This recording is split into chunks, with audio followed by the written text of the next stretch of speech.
Ina Podcast.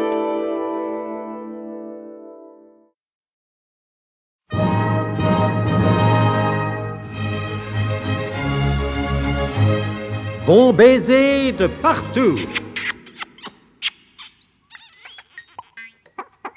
Une émission secrète de...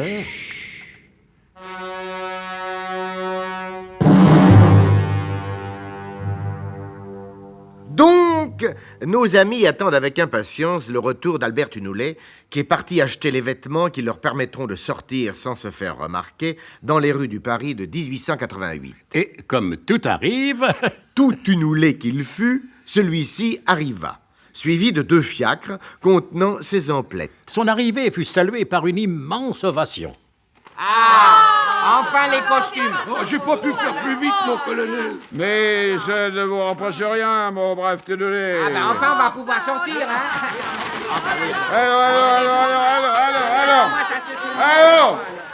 Allons, mes enfants, allons. Je comprends votre impatience, mais vous en prie, hein. Un peu de calme. Malgré les objurations du colonel, tous se ruèrent sur les paquets. Albert Tunoulet fut bousculé. Allez, toi, pousse-toi un peu. Allons, là, quoi. allons, monsieur Burnemont. Moi, je suis là, c'est le mien. Je suis dedans. Tunoulet. Oh, hein? Bon. Le colonel essaya bien de donner encore une fois de la voix, mais en vain. Alors, lui aussi fut gagné par cette frénésie semblable à celle qu'on constate dans les grands magasins au moment des soldes. Oh, mon colonel, quand je pense... Vous pensez à présent, Tunoulet, c'est bien le moment. Oh, quand je pense que j'avais soigneusement marqué chaque paquet avec le nom de chacun... N'en parlons plus, c'est trop tard, mal est fait. Et dites-moi plutôt comment il se fait que je ne puisse pas entrer dans ce pantalon, là. Parce que c'est une jaquette, mon colonel. Vous êtes sûr? Du moment que je vous le dis, mon colonel. C'est bien ce qui m'inquiète. Oh non, mon chapeau, c'est mon chapeau. Allons, les volets, allez, rendez son chapeau à Tunoulet. Alors, de toute façon, vous n'alliez jamais entrer tous les deux dans le même chapeau, non? 3/4 d'heure à 1 heure plus tard, tout le monde était habillé, sauf le colonel et le révérend père Paul Murge. Voyons, ne nous affolons pas, hein? Ce costume vous va bien, Père de Mauve. Oui, mon colonel. Les frères Foderche. Impeccable, mon colonel. Officiel, Zul, impeccable. Voyez vous-même, mon colonel.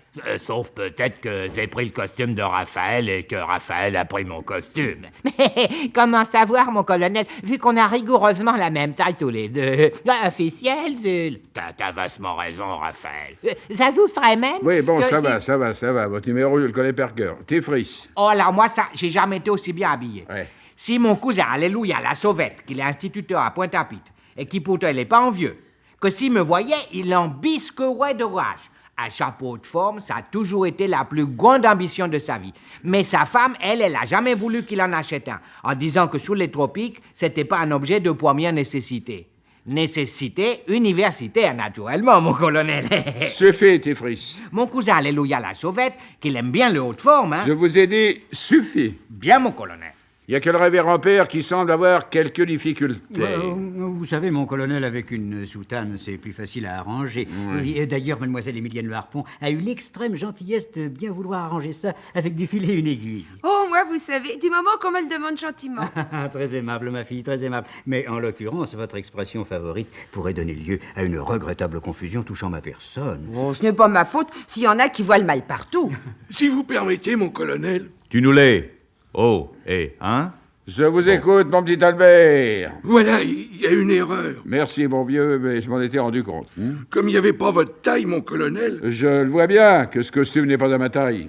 il n'est pas pour vous non plus, mon colonel. Pour qui, alors? Pour le révérend père Paul Murge. La soutane, c'est pour vous. Tunoulet. Oh, hein? Vous voulez m'obliger à me balader en soutane? C'est-à-dire, mon colonel. En soutane et en 1888? Ah, vraiment, je suis gratté. Et de Pichon est une réussite. Ah oui, sur toute la ligne. Oh, c'était pour gagner du temps, mon colonel, vu que je ne trouvais pas votre taille.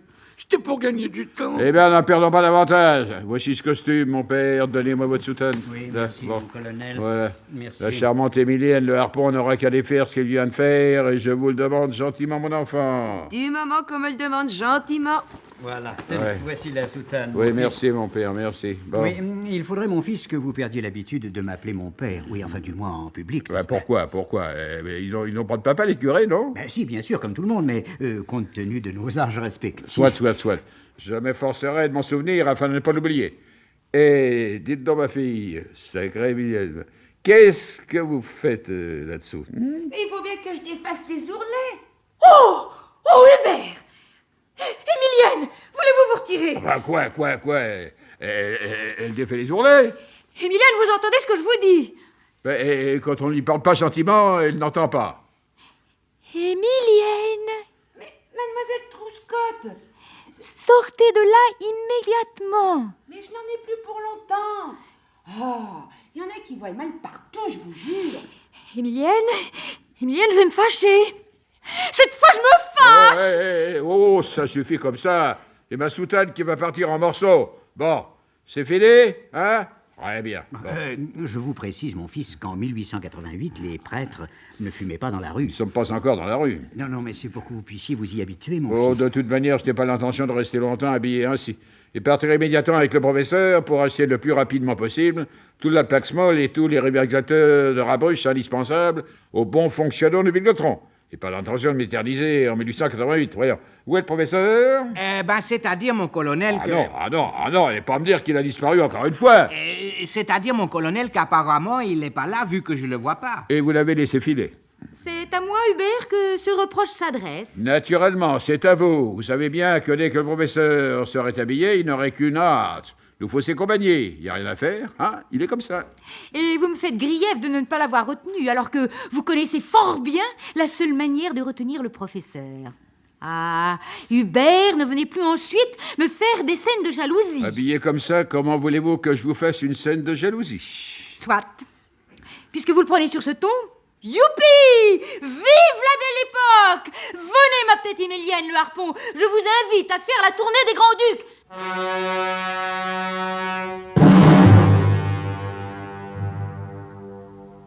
Le colonel s'est-il montré bien adroit vis-à-vis de mademoiselle Trouscotte? Sera-t-il fondé plus tard à lui adresser des remontrances sur sa conduite? Ces événements sont-ils de nature à faciliter la remise en état rapide du biglotron? Oui, mais comment le savoir? Mais tout simplement, vous mettant à l'écoute des prochains épisodes de notre grand feuilleton. Mais pourquoi poser des questions stupides Oui, comme c'est ça? C'était Bon baiser de partout. Une émission secrète de... Pierre Dac et Louis Rognoni. Décryptage et mise en code, Jean-Wilfried Garret.